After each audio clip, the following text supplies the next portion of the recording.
Here we go. Northwest winds around 5 miles an hour. Tonight, mostly clear with a 20% chance of showers and thunderstorms in the evening.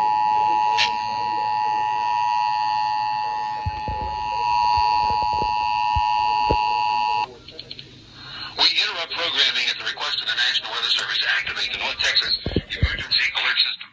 The National Weather Service has issued a severe thunderstorm warning for northeastern Kaufman County and for Ellis County until 6:15. A severe thunderstorm is located east of Midlothian, moving southeast at 30 miles per hour. This storm may contain hail to the size of ping pong balls.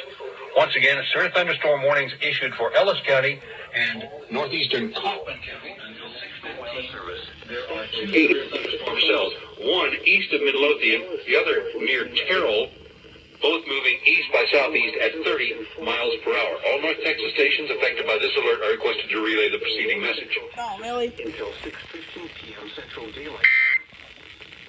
5:13 p.m. Central Daylight Time.